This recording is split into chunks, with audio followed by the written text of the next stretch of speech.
Hi. Hi. How's it going? Oh, it's going so well. So that was How are you? I'm not doing too bad. It's nice to talk to you. We've been talking about you so much on the show Aw. recently because we've been talking to a lot of people who you've written with, and Yeah. and generally when they come in, we talk to them about you a little bit and about what you might bring.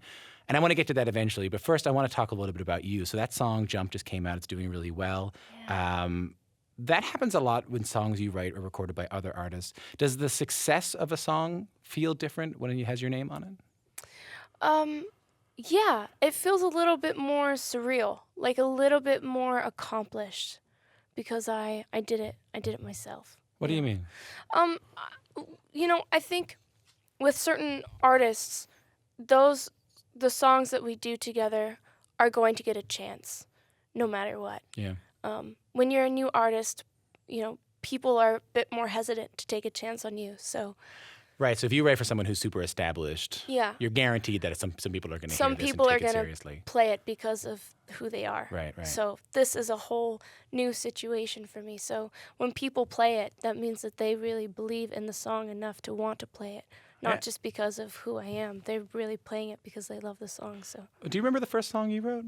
no, Not at all? no, Seriously, or do you no. just not want to talk about it? No, seriously. I started writing songs when I was a kid, so I don't remember those. Like what? Like even was you just humming like songs like about? writing where it's actually my aunt found this like DVD of like she like had videotaped us one time, and I was like 9, and I came out, I guess, singing a song that I had written, and About what? About like I have no idea. Rubber Ducks or something like I that? have no idea. I haven't seen this DVD. She was telling me about it because we just toured in Texas, and that's where they all are. And we had like a family reunion in Houston, and she's like, "I have this video. I have to show it to you." And I'm asking you, like, how do you come up with these ideas? And you're like, and I guess I was like, they just come in my head. I don't know. They just pop up in my head. Because there's other songwriters in your family, right? My sister, yeah. Your sister's a songwriter. Yeah, my sister was a singer first. I was a songwriter first. Right. So I would sort of like give her my songs and be like, sing these. When did you know that maybe you had a knack for this? I think I knew when we did a theme song for a Disney Channel show, me and another writer. What show? There's a show called Austin and Ally. No, I don't remember it. Yeah, it's still on now. That's still It getting still played? plays. That's pretty Yeah, good. yeah. So I think that was sort of the first time where I was like, oh, I think I can do this.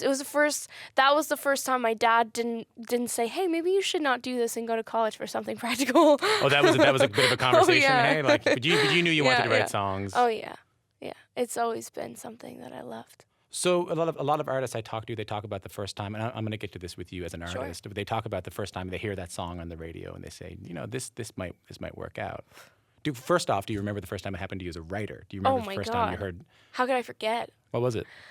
So I was 19. Yeah. Fifth Harmony were doing an acoustic performance of Miss Moving On for the first time on Kiss FM. Right.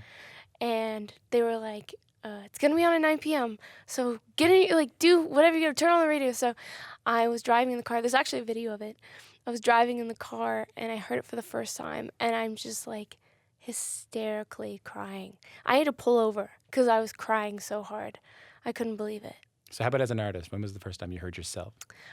Also in the car. Right. I was in traffic going from one place to the other. It's not hard to tell you live in LA, by the way. Oh my That all of gosh. your experiences are in the car and always, traffic. always. And I was flipping through stations, and it was again Kiss FM, and I heard it, and like your initial. Was it Issues? It was Issues, yeah. And your initial, reaction to something like that is to turn to the person next to you and be like, "Oh my God!" And I was definitely alone, and I did that, and I was like, "No one's here! Oh my God, this is cool!" And I freaked out. It was awesome. You mentioned you were 19 when you had that moment with Fifth Harmony. Yeah. I know you were writing songs before that. Songwriting, I don't think a lot of people talk about this because it's kind of the boring side of it. It takes a lot of discipline. It takes a lot of hours, sometimes 8, 9, Yeah. 13, 14 hours at a time, sitting down and writing. That's not something, that sort of discipline is not something that's normally attributed to people who are 17, 18, 19 years old. Well, I was homeschooled. Were you? Yeah. So I had a lot of time to. Any reason? No, not really. Not that you want to talk. I mean, we don't have to get into Oh it. no, no. I'm an open book. I'll talk to you about anything. Yeah. No, I wanted to do music. Right. And my sister had like a kind of a bad time in middle school, and I just was like, I don't really want to do that. And, Right. I loved it. I mean, I got to write all the time and just like figure out who I was as a person rather than who I was around everybody else. So do you think that's where that discipline came from? That ability definitely. that ability to put in 12, 13 hours? Definitely. Painstaking, often silent. Writing doesn't take that long for me though. That sounds like work. Writing is fun. Even if it's a vulnerable song, it's still fun because you're getting all of these things out of your body. But say you go in for a session with someone you've never met before, and I know that happens sometimes. Yeah. Someone will sit down with you. I know there's a period where you have to get to know one another first Yeah, and of talk course. about those insecurities and talk about those vulnerabilities. But it doesn't take 12 hours. How long does it take? It takes maybe like an hour or two. We talk and we have lunch, we hang out. I usually am with my co-writer, Justin. Justin So, Tranter. yeah, so we've been doing this for a long time together, 5 years coming up in September. So, he'll talk, I'll talk, and then we'll all just sort of come up with something. Someone can say a word, and that word can just like hit us and be like, wow, that's a great song. We should do that. And then all of a sudden we have a song in an hour and a half, and we're just like, that was fast. That was awesome. This is great. All right, I'll see you later. Let's go out and have a drink. Let's go out and relax. Exactly. Yeah, right. Or I'm going to go take a bath. Right. And eat food. Hot Cheetos, right? All the Cheetos. Yeah. Always. I've heard that about you. I probably should not eat them as much as I do, but, whatever. I'll pay for it later, maybe. But so. not right now. If you're just tuning in, I'm speaking with Julia Michaels, musician and songwriter. So we thought at this point we could talk about some of your songs that have dominated radio for the past couple of years and talk a little bit about them. Not just how they came about, but a little bit about them. Sure. Does that sound good to you? Sure. Okay, so this is a song that we played on the show more than any other song last year. It was our song of the year on Q. Oh, I'm trying. Oh, trying.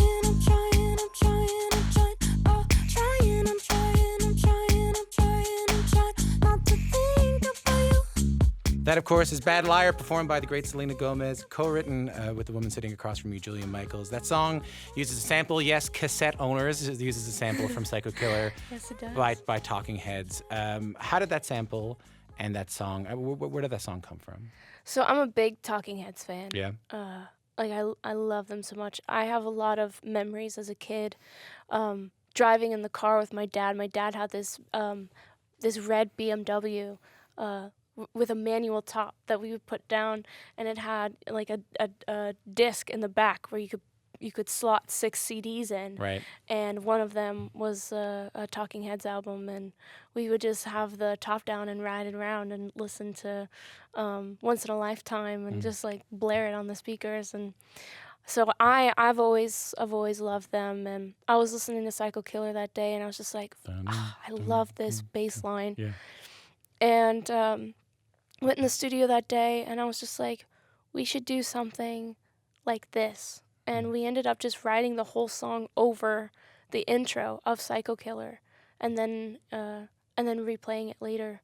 But and then the audacity to take it up a fourth for the second part of the first verse. That's tough. Yeah, and we were gonna change the bass line so it wasn't like it. Like we were gonna change it more, and we were just like, this is just too good. So one of our reps sent it to David Byrne, and Byrne was like, oh, I love this. Just give me equal percent and we're good. And I was like, so technically I have a song with David Byrne. So that's pretty cool. I'm actually going to see him perform in San Francisco. I'm taking my dad. We're going to go see him together. It's a powerful song in its simplicity, in that it again, besides going to the fourth, I think at a certain point, it doesn't really change too much. There's the bridge and the chorus are generally based around the same bass line as the verse. Is that a fun challenge for you to try and write something as simple as that?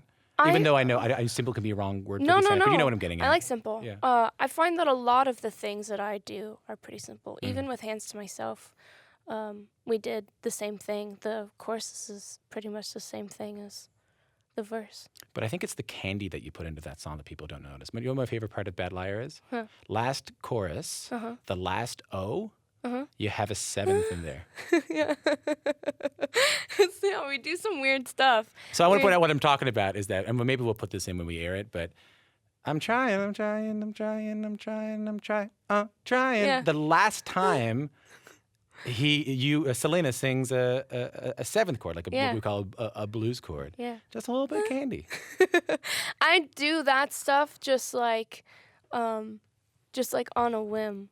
Like, I don't know. I think I do them really to sort of fill space, and then they just end up being like fun little things in there.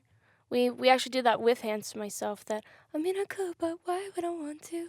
Was me just like in the booth, and I was like, I'm gonna try something stupid, and I did it, and everyone was like, yes, and then we kept it because it was just so ridiculous. It's those moments, hey, those moments where you think you're going to do something stupid that end up making a really beautiful moment, oftentimes. Well, I always say, like, Justin always laughs at me because I'm like, okay, this could be really stupid. He's like, okay, cool, so it's going to be genius. Because I just always, like, preface something as dumb before I do it. Yeah. Just so no one's expectations are too high. Yeah. It's like when you go to therapy and you ever go to Of course. I go to therapy. I go all the time. I go all the time too. Yeah. And oftentimes my therapist will go, so what do you want to talk about? And I'll go,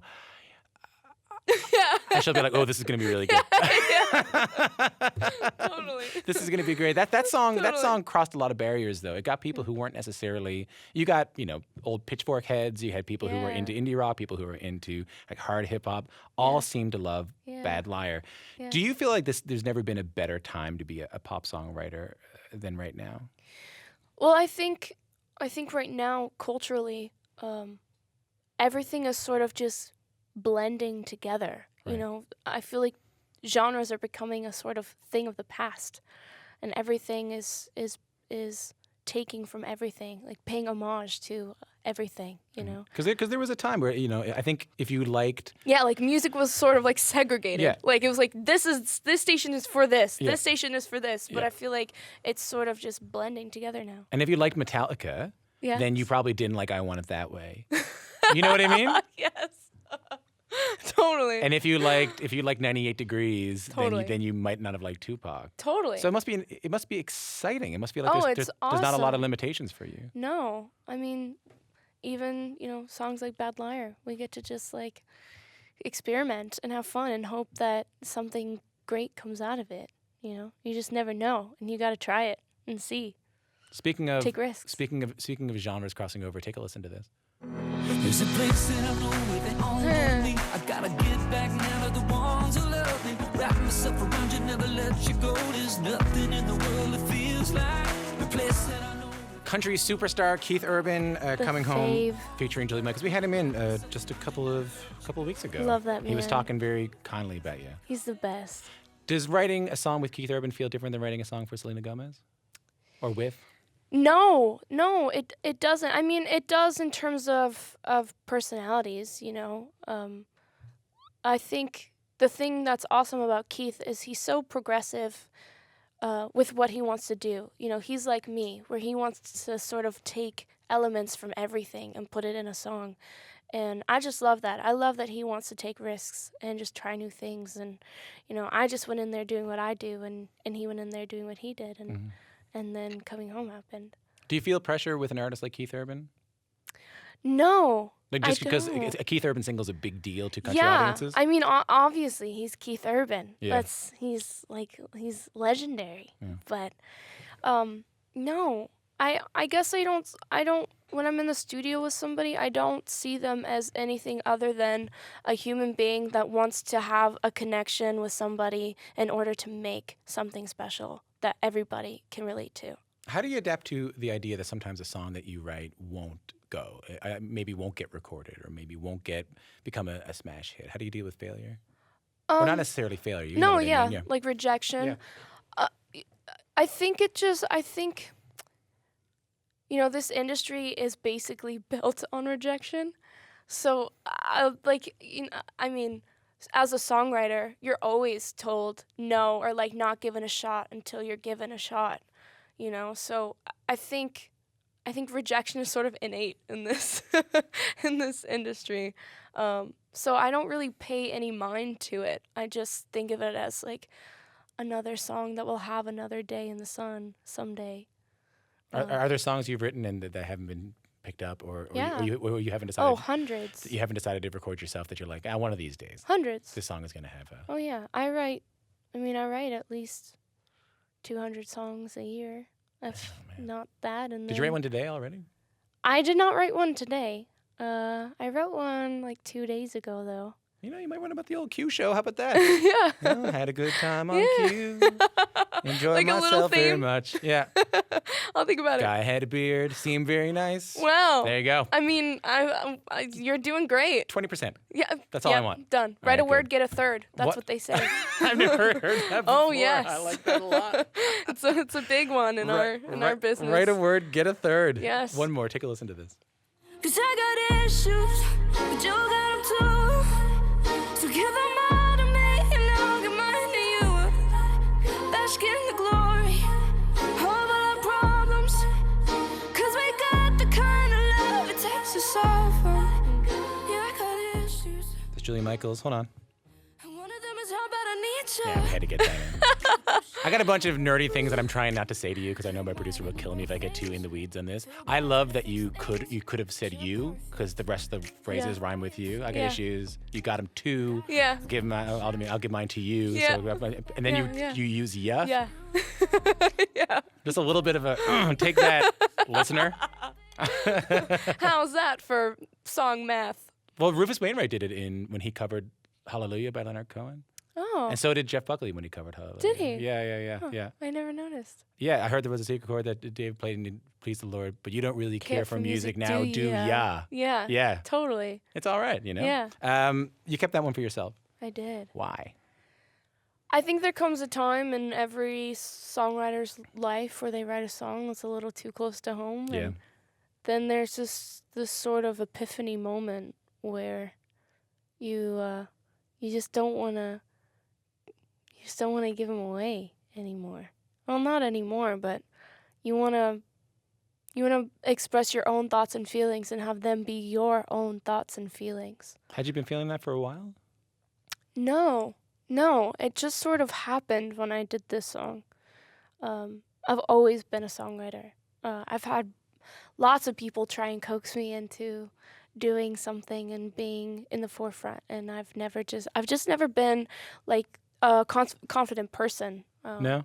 No, it's just I liked my anonymity. I liked being able to, go to the studio and cry and not have anyone, judge me and be as vulnerable as I wanted to be, and then leave there, exhaling and be like, great, I'm gonna go home and I'm just gonna do this all over again for the next 3 weeks and be totally okay with it. So it was a risk. Oh my God, totally. I knew that either my life was going to change completely or not at all. Yeah. And it's changed completely. How are you doing with it? At first it was really scary. It's a lot of adjusting. You're traveling a lot. You're not home. I'm really close to my family, and my dad lives 5 minutes from me, so not being able to be around him a lot was really interesting. And I have dogs at home, and they're my babies, so not being able to cuddle them every night is really hard. But you just you learn, you evolve, you grow, and then it just becomes sort of second nature to you. All of this. Tegan and Sara were in a couple of weeks ago, and they, Tegan and Sara, Of course. They told me that one thing they learned from their time in pop music when they had those big hits is that, and from spending time with Selena Gomez and with Taylor Swift, was that, and I'll never forget it, they said it takes an Olympic level of both mentally and physically to be able to do it. Yeah. Have you found that? Yeah, it's definitely a challenge sometimes, but I think you have to sort of look at the bigger picture and why you're doing it. You can be tired and you can do all of these things, all that stuff, but the real reason that I do it is because I want to build connections and I want to sing songs for people that don't really know how to express their feelings and them hear a song and be like, that's exactly how I feel. Yeah. That's why I want to do this. I was doing the Maroon 5 tour. We just finished the first leg. And I was feeling a little disheartened because, it's a lot of them obviously is their fan base. Right. And a lot of them don't know my music or know who I am. Yeah. But, every show there'll be one or two people in the pit singing every word. And it's like, you're why I'm here. Yeah. Like, this is why I'm doing this. And then that just completely changes my perspective. I think that's what we heard in Issues, and I think that's what we hear in Jump, is that you are able to admit, and I mean this with the deepest respect, that you have flaws yourself, that you have, and you actually don't hear that an awful lot. Yeah. You hear a lot of like, well, I'm pretty great. Yeah. And if you don't love me, well, too bad. Yeah. Or I'm pretty great, why don't you love me? Yeah. This was recognizing that both the people that you can fall in love with can be flawed. Yeah. And that you yourself can be flawed, and sometimes that can make something really beautiful out of Completely. I had a complete panic attack in Arizona. It was really hot. We were doing interview after interview, and I realized that I had been going for 7 days straight without a day off, and I was like, I didn't realize how tired I was. Sometimes it comes out in my body, like I'll get hives or something. Like if I suppress it enough, it'll just come up in my body. Yeah. And I was trying to take a nap and I couldn't because I was just so flustered that I started to get them on my neck. And I was just so sad that day, and I was just panicking, and we had a meet and greet. And this girl, her name was Megan, she showed up with this pink box. It looked like a donut box almost, but she had wrapped it in pink paper, and it said Julia and Little Gems, which is my fandom name. Mm-hmm. And she opened it, and there were Cheetos in there.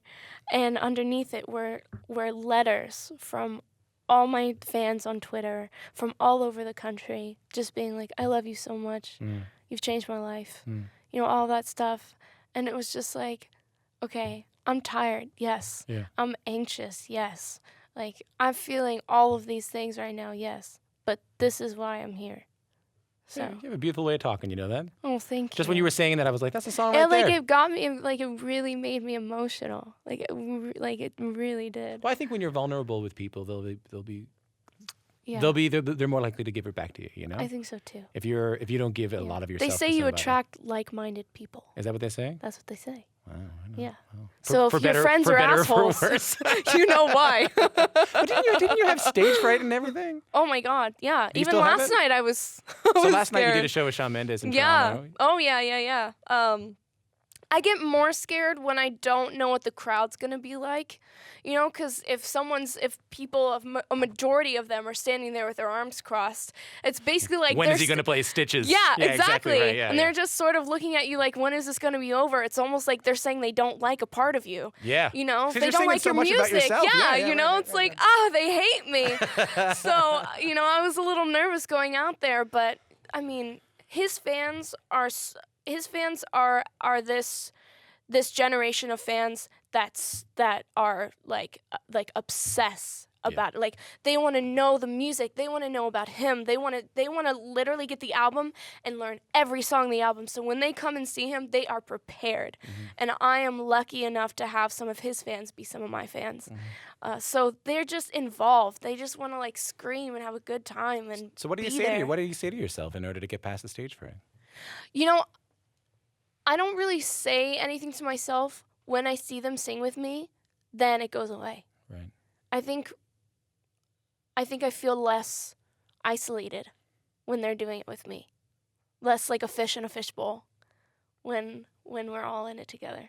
Does this change in any way going forward? You have more songs for yourself. It's not just about one song Issues that you heard, and now you have Jump, and does this change the way you write for other people? Are you more likely to take more songs for yourself now? Does this change anything about the past?